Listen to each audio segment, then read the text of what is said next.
Hello guys! Ngayon may share na naman ako sa inyo na dessert guys. Cake yung gagawin natin. Pero usahan na natin gumawa ng cake. Excited kasi yung alaga kong kumain ng cake. Ayan guys, ito pala yung ating gagamitin guys. Ayan, babalatan ko lang muna yung ating cheesecake. Ayan, ito yung gagamitin natin.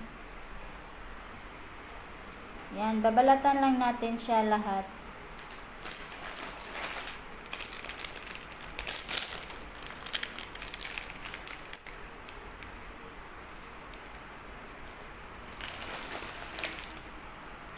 Ayan na guys, tapos ko na nabalatan yung ating cheesecake.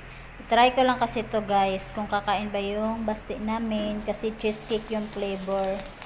Kasi mukha kasi yan siyang chocolate. Ayan.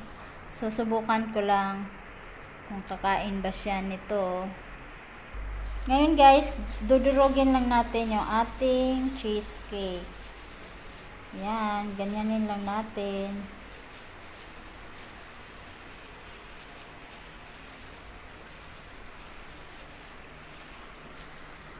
Ayan na guys, tapos ko na nadurog yung ating cheesecake. Ngayon naman, yung gagawin ko yung ating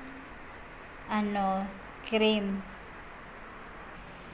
Ayan, ilagay ko naman yung ating cream dito sa ating bowl. Kailangan yung cream nyo, ganito yung hitsura. Nakalagay talaga to sa freezer para maging ganito talaga yung kanyang texture na. Ayan ang bumaba.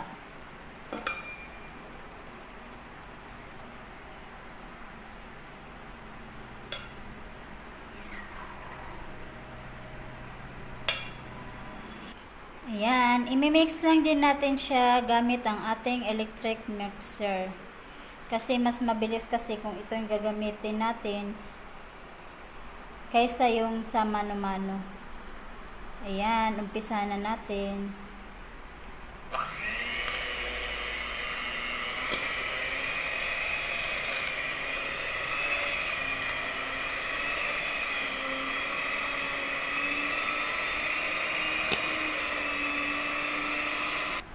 Ayan, imimix ko muna siya gamit yung spatula para sure tayo na nahalo talaga siya. Ayan.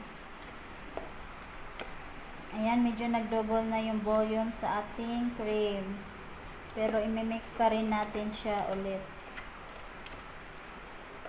Ayan guys, tapos na natin na-mix yung ating cream. Ayan, nag-double na yung volume ng ating cream. Kailangan ganito yung maging texture niya guys.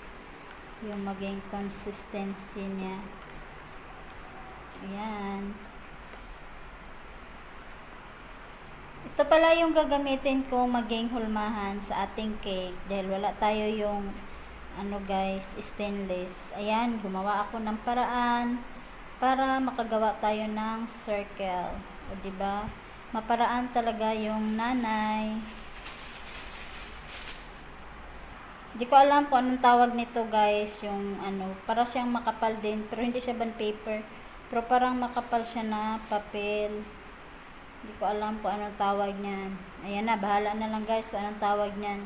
Umpisahan na natin maglagay sa ating cheesecake. Ayan. Ayan, maglagay lang tayo dito. Ayan, ganyan lang naman guys. Bilis lang naman siya. O, ayan guys, na-flat na natin yung ating cheesecake.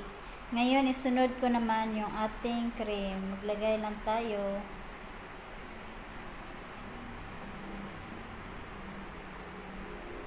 Tapos, ipa-flat lang din natin yung ating cream. Kailangan, wala na rin makita na cheesecake. Ayan, lalagay ulit tayo ng cheesecake.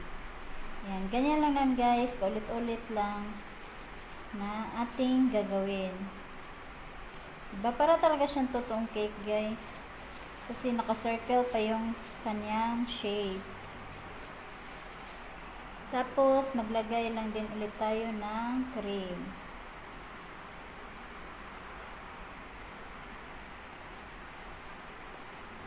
Tapos, ipa-flat lang din natin ulit.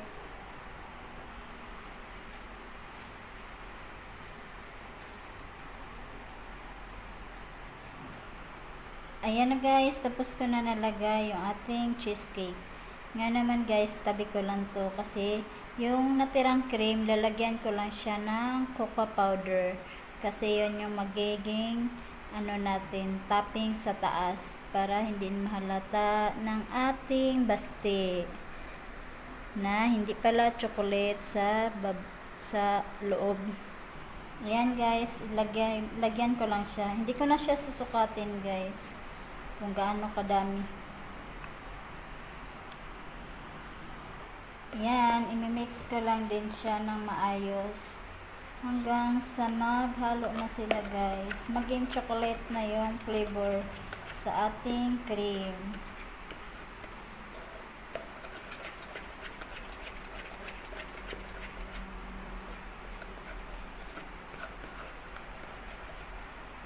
Mag-add lang din ako ulit para kulay na kulay talaga yung pagka-chocolate niya guys. I-mix lang din natin ulit. Diba? Para na siyang chocolate yung feeling natin. Kasi yung alaga ko gusto talaga puro chocolate. Pag ibang flavor, hindi siya kakain. Ayan guys. Ilagay na naman natin sa ating cheesecake yung ating chocolate filling. Ayan. Tapos, i-spread lang din natin na matakpan yung cheesecake. Na wala na tayong makita. Kaya baka makita mamaya ng ating basti. Ayan na guys, tapos ko na siyang nalagyan. Ngayon, i-rest muna natin siya ng 2 hours sa fridge or sa freezer. Mas mainam pag sa freezer guys para mas mabilis siyang tumigas. Ayan, tara ilagay muna natin. Ayan na guys, yung ating cheesecake chocolate. Ayan, after 2 hours, yan na yung naging hitsura niya guys. O diba? Para siyang totoong cake talaga guys. Ayan.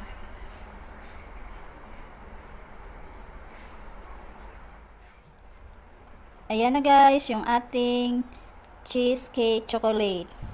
Ayan. Optional lang yung nasa taas guys ha. Kasi nilagay ko lang yan siya.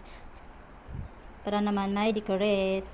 Ayan, sana nakatulong ako sa inyo. At sana may natutunan din kayo sa aking video. Bye!